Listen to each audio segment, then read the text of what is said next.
संत देव प्रभाकर शास्त्री दद्दाजी का लंबी बीमारी के बाद निधन हो गया। लीवर और किडनी की बीमारी से थे पीड़ित। पूर्व मंत्री संजय पाठक ने ट्वीट कर दी जानकारी। दद्दाजी ने कटनी के दद्दाजी धाम में अंतिम सांस ली। कल दद्दाजी को विशेष विमान से दिल्ली से कटनी लाया गया था। तबीयत खराब होने के बाद दिल्ली में एम्स में भर्ती कराया गया था।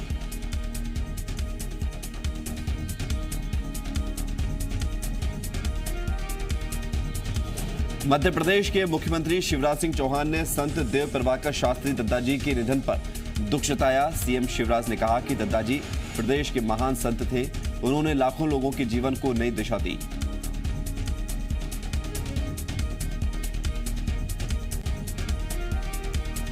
दद्दाजी के निधन पर पूर्व मुख्यमंत्री कमलनाथ ने दुख जताया है और श्रद्धांजलि दी। उन्होंने कहा कि वो अद्भुत संत थे। उनका जाना समाज के लिए बड़ी क्षति है।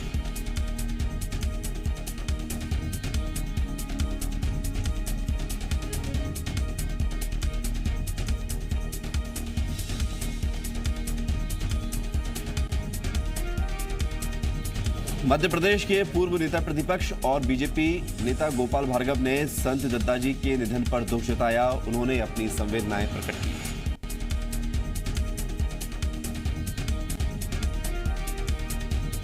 गृह मंत्री नरोत्तम मिश्रा ने भी ट्वीट कर दद्दाजी के निधन पर दुख व्यक्त किया। उन्होंने लिखा, परम पूज्य दद्दाजी परम धाम के अपने अंतिम पथ पर अग्रसर हो गए हैं। गुरु और महामानव के रूप में आप सदैव हम सभी की स्मृतियों में रहेंगे।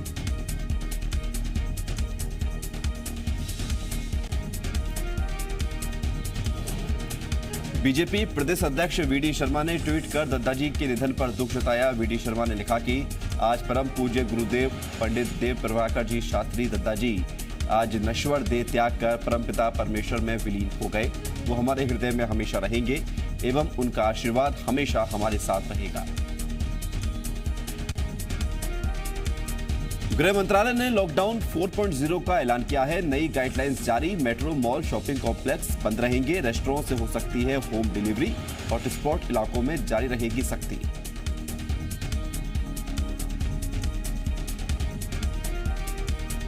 लॉकडाउन 4.0 में राज्यों की भूमिका बढ़ी। आपसी सहमति से 2 राज्यों के बीच चल सकती हैं बसें। राज्यों के भीतर भी बस चलाने का मिला अधिकार। राज्य तय कर सकेंगे रेड, ग्रीन और येलो जोन।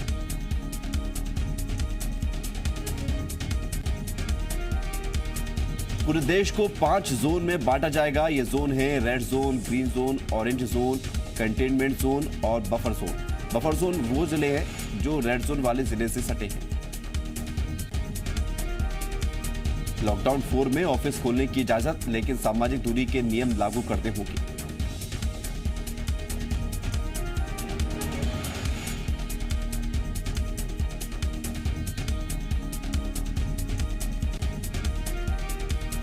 गृह मंत्रालय के नई गाइडलाइंस में स्पोर्ट्स कॉम्प्लेक्स और स्टेडियम खुलेंगे। स्टेडियम में दर्शकों को इजाजत नहीं।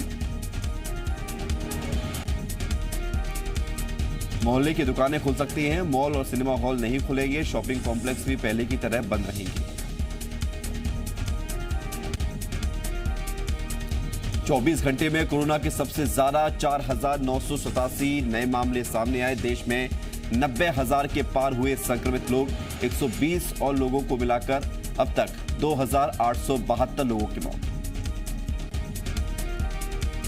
एमपी में 24 घंटे में कोरोना के 187 नए मामले सामने आए हैं, जिसके साथ कोरोना संक्रमितों की संख्या 4,977 तक पहुंच गई है। 2,403 मरीज ठीक हुए।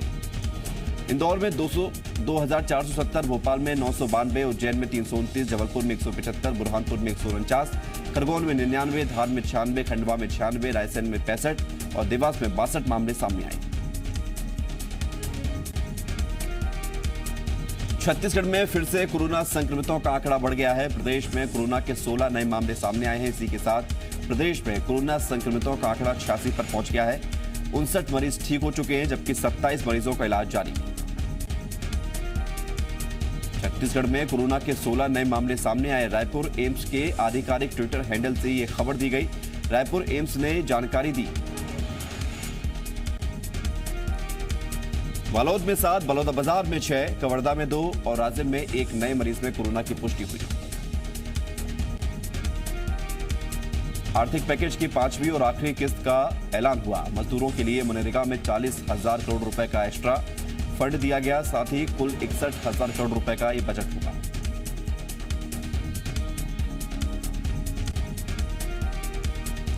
बच्चों की पढ़ाई के लिए बड़े ऐलान। 300 यूनिवर्सिटीज को ऑनलाइन कोर्स की मंजूरी मिली। पहली से 12वीं तक के लिए शुरू होगा 1 class 1 channel programme.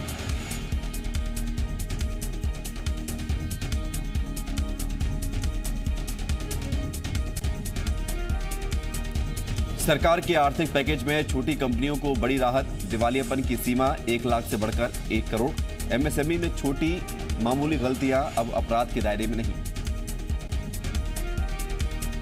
Rahul Gandhi के मजदूरों से मुलाकात को वित्त मंत्री ने बताया सियासी ड्रामेबाजी। पूछा क्या नाटक कर रहे हैं राहुल। सुरजेवाला ने कहा दर्द बांटना अपराध है तो हर बार करेंगे। कोरोना संकट काल में आरएसएस के संगठन सेवा भारती की दिल्ली में काम की भारतीय क्रिकेट टीम के कप्तान विराट कोहली ने तारीफ की। वीडियो जारी कर विराट कोहली ने तारीफ की। मजदूरों के लिए ट्रेन चलाने के मामले में सियासत जारी है। छत्तीसगढ़ के मुख्यमंत्री भूपेश बघेल ने इस मामले पर केंद्र पर निशाना साधा है। सीएम भूपेश बघेल ने कहा है कि 2 बीजेपी शासित राज्यों के बीच में ट्रेनें नहीं चल पा रही हैं। सीएम भूपेश बघेल ने कहा कि लाखों मजदूर सड़कों पर चल रहे हैं और केंद्र छत्तीसगढ़ सरकार के सिर अनुमति नहीं देने का ठीकरा फोड़ रहा है। कोरोना वायरस की रोकथाम के लिए छत्तीसगढ़ में अगले 3 महीने के लिए धारा 144 लागू की गई है। सभी जिलों में धारा 144 का लागू करने के लिए अधिसूचना जारी कर दी गई है। इंदौर में कोरोना के मामले लगातार बढ़ रहे हैं, जिसके बाद कलेक्टर ने शहरी क्षेत्र में 4 नए कंटेनमेंट जोन बना दिए हैं। कोरोना के नए पॉजिटिव मरीज पाए जाने के बाद इन 4 इलाकों को कंटेनमेंट एरिया घोषित किया गया है। न्यू पलासिया, आदर्श विजासन नगर, शीलनाथ, कैब जेपीओ और शिव सिटी को कंटेनमेंट जोन बनाया गया है। कोरोना संक्रमण का फैलाव न हो, इसके लिए हर इलाकों में आवाजाही पूरी तरह से रोक दी गई है। उज्जैन में 4 एरिया कंटेनमेंट फ्री घोषित किए गए। मुनीनगर, निजातपुरा, अमरपुरा और बेगमबाग का एक छोटा सा हिस्सा कंटेनमेंट फ्री किया गया। मजदूरों को राहत देने के लिए मध्य प्रदेश सरकार ने बड़ा फैसला किया है। प्रदेश सरकार एमपी से गुजरते समय मजदूर की मौत होने पर उसके परिवार को 1 लाख रुपए की सहायता राशि देगी। सीएम शिवराज ने घोषणा की है कि किसी हादसे में मजदूर के गंभीर घायल हो जाने पर एमपी सरकार 25,000 रुपए की सहायता देगी। रीवा में चक्का जाम करने वाले मजदूरों पर पुलिस के लाठीचार्ज करने पर पूर्व मंत्री पीसी शर्मा ने रीवा एसपी को सस्पेंड करने की मांग की। लॉकडाउन पर पूर्व मंत्री पीसी शर्मा ने कहा कि बिना सोचे समझे लॉकडाउन करने का नतीजा जनता भुगत रही है। पीसी शर्मा ने मुख्यमंत्री से बच्चों की ट्यूशन फीस भी माफ करने की मांग की है। कमलनाथ ने प्रेस नोट जारी कर कहा कि लॉकडाउन के पहले प्रदेश में कोरोना संक्रमितों का आंकड़ा 3 था, लेकिन अब संक्रमितों की संख्या 5,000 के करीब पहुंचने वाली है। कमलनाथ ने कहा कि कोरोना के आंकड़े चिंताजनक हैं और प्रदेश की स्वास्थ्य सेवाओं के हाल बेहाल हैं। कमलनाथ ने आरोप लगाया कि प्रदेश के स्वास्थ्य कर्मियों के पास अभी तक सुरक्षा के जरूरी संसाधन नहीं है। कमलनाथ ने मांग की है कि लॉकडाउन 4 में कंटेनमेंट जोन को छोड़कर अन्य इलाकों में रियायत देने की मांग की है। गुजरात से भिंड लौटे एक शख्स में कोरोना की पुष्टि हुई है। जिस बस में सवार होकर युवक आया था उसमें सभी लोगों के टेस्ट किए गए। इसमें दतिया के 3 मजदूरों में कोरोना की पुष्टि हुई है, लेकिन तीनों में ही कोरोना के कोई लक्षण नहीं थे। स्वास्थ्य मंत्री नरोत्तम मिश्रा का कहना है कि प्रदेश में बड़ी संख्या में दूसरे राज्यों से मजदूर आ रहे हैं, जिनमें से कई संक्रमण के शिकार हैं, लेकिन लक्षण नहीं है। ये चिंता का विषय है, लेकिन सरकार इस स्थिति से निपटने के लिए तैयार है। डॉक्टर नरेंद्र शर्मा का कहना है कि दतिया में जिन मजदूरों में कोरोना के लक्षण पाए गए हैं उनकी इम्यूनिटी स्ट्रांग थी, लेकिन उनके संपर्क में कम इम्यूनिटी वाले लोग आए होंगे तो वो जल्द इसके शिकार हो सकते हैं। पूर्व मुख्यमंत्री अजीत जोगी का ताजा मेडिकल बुलेटिन जारी हुआ है, जिसके मुताबिक अजीत जोगी की हालत अब भी पहले की ही जैसी बनी हुई है। अजीत जोगी कोमा में है, उन्हें वेंटिलेटर के जरिए सांस दी जा रही है। अजीत जोगी के दिमाग में ज्यादा हलचल नहीं है। विशेषज्ञ डॉक्टर्स की टीम उनका इलाज कर रही है। अजीत जोगी के इलाज में सिंगापुर के डॉक्टर्स की भी सलाह ली जा रही है। रायपुर में असम से आए मजदूरों को फैक्ट्री में बंधक बनाने के मामले में जी मीडिया की खबर का असर हुआ है। फैक्ट्री में बंधक बनाए गए सभी मजदूरों को छुड़ाया गया। फैक्ट्री मालिक पर मजदूरों को बंधक बनाने का आरोप है। मजदूरों ने फैक्ट्री मालिक पर 3 महीने का वेतन भी नहीं देने का आरोप लगाया है। पूरा मामला सिलचरा की तुषार एग्रो फैक्ट्री का है।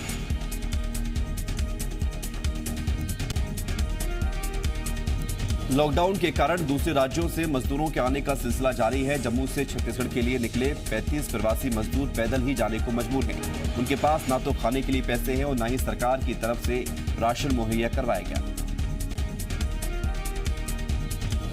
बड़वानी के बिजासन में दर्दनाक सड़क हादसे में 4 लोगों की मौत हो गई, 3 लोग घायल हो गए। मरने वालों में 2 बच्चे भी शामिल हैं। दरअसल एक दंपत्ति 4 बच्चों के साथ बाइक से कहीं जा रहे थे, तभी रोड की दूसरी साइड से आ रहा एक टैंकर अनियंत्रित होकर पलट गया। टैंकर की चपेट में बाइक सवार दंपत्ति भी आ गए। इस दौरान टैंकर पलट गया। टैंकर के क्लीनर के अनुसार ब्रेक नहीं लगा, जिससे हादसा हुआ।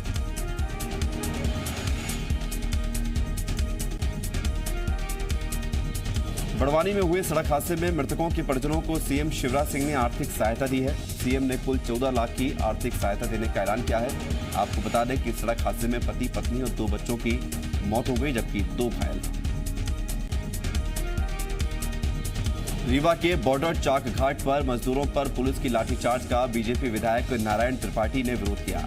नारायण त्रिपाठी ने सीएम शिवराज सिंह चौहान से दोषी पुलिसकर्मियों और लाठीचार्ज का आदेश देने वाले अधिकारी पर कार्रवाई की मांग की है। इंदौर नगर निगम कर्मचारी अपना 1 दिन का कटवाया गया वेतन अब वापस मांग रहे हैं। दरअसल इंदौर नगर निगम के सभी कर्मचारियों ने अपना 1 दिन का वेतन मास्क और सैनिटाइजर सुविधा के लिए दान किया था, लेकिन वो सुविधा मिली नहीं। कर्मचारी संगठन ने कलेक्टर से मांग की है कि नगर निगम ने मास्क की व्यवस्था नहीं की, इसलिए उनका 1 दिन का काटा गया वेतन वापस लौटाया जाए। जांजगीर चांपा में क्वारंटीन सेंटर से भागने वाले 2 मजदूरों पर एफआईआर की गई है। दोनों मजदूर बमहीडीन के कन्या छात्रावास में बनाए गए क्वारंटीन सेंटर से भागे थे।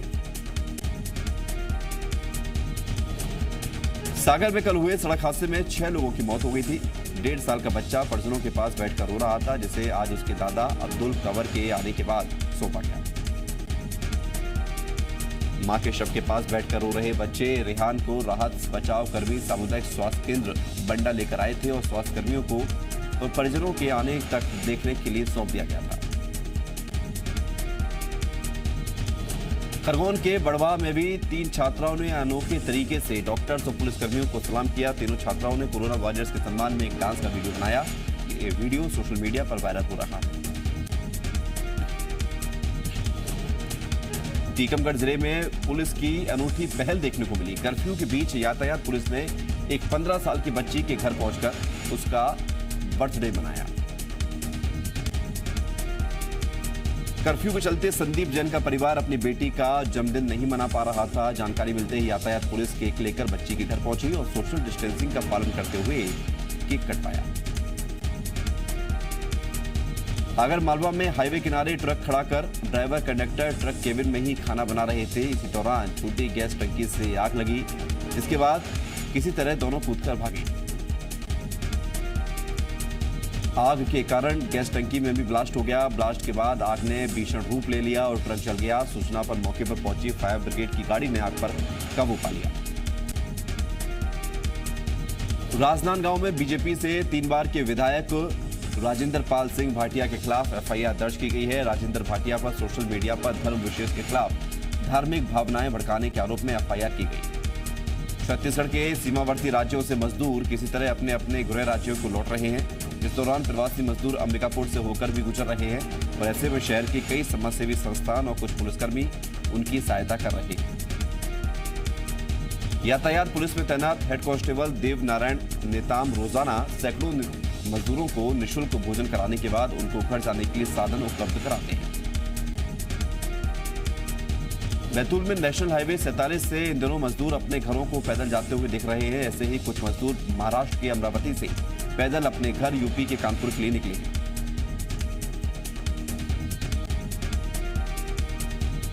लॉकडाउन की वजह से काम बंद हो गया और पैसे खत्म होने लगे तो अमरावती के कलेक्टर को घर भेजने का आवेदन किया।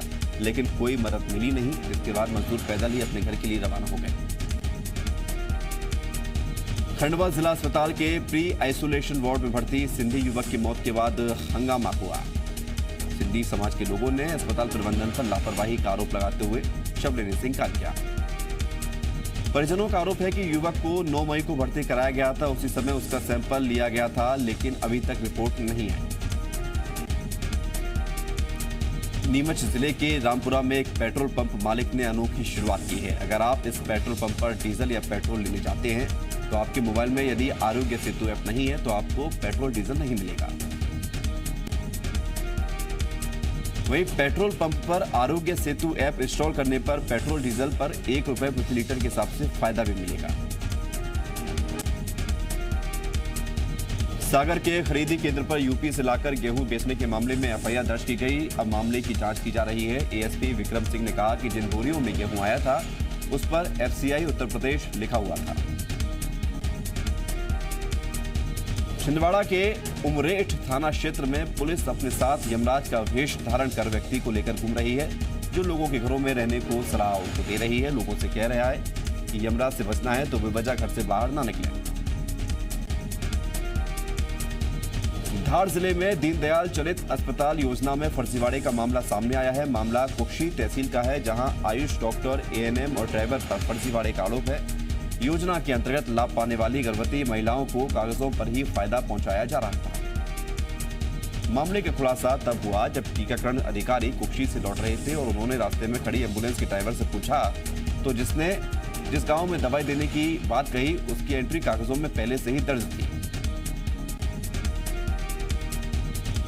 जबलपुर में कोरोना से मौत होने पर गैस शवदाह गृह में अंतिम संस्कार होगा। गुप्तेश्वर मुक्तिधाम में गैस शवदाह गृह बनाया गया है। एक शव 60 से 70 मिनट में डिस्पोजल हो जाएगा। शवदाह गृह में वेट स्क्रबर और चिमनी भी लगाई गई है। कलेक्टर ने प्रदूषण नियंत्रण बोर्ड से अनापत्ति लेने का निर्देश भी दिया है। जांजगीर चांपा में जमीन विवाद में 2 चचेरे भाइयों पर धारदार हथियार से हमला किया गया, जिसमें साजन यादव की मौत हो गई और स्वप्निल यादव गंभीर रूप से घायल हो गया। राजगढ़ जिले के नरसिंहगढ़ ब्लॉक स्थित गीला खेड़ा गांव में बनाए गए उपार्जन केंद्र की दीवार अचानक गिर गई, जिसके नीचे आने से 4 मजदूर गंभीर रूप से घायल हो गए। तेज हवाओं के साथ बारिश होने के चलते गीला खेड़ी के उपार्जन केंद्र की दीवार अचानक गिरी थी, जिसमें 4 मजदूर दब गए। एक राज्य से दूसरे राज्य में श्रमिकों का पलायन जारी है। सोशल मीडिया पर कुछ वायरल वीडियोस भी सामने आ रहे हैं। एक ऐसा ही वीडियो सामने आया जहां पर एक व्यक्ति चारपाई पर लेटा है और उसे 2 लोग कंधे पर ले जाते हुए दिख रहे हैं। सोशल मीडिया पर ये वायरल वीडियो इंदौर बाईपास का बताया जा रहा है। इस शख्स को क्या हुआ है इसकी जानकारी नहीं मिल पाई। जी मीडिया इस वीडियो की पुष्टि नहीं करता। राजगढ़ के सालरिया खेड़ी गांव में एक बुजुर्ग महिला भूली बाई की हत्या का मामला सामने आया है। बदमाशों ने महिला के पैर काटकर उनमें से चांदी के कड़े निकाल लिए।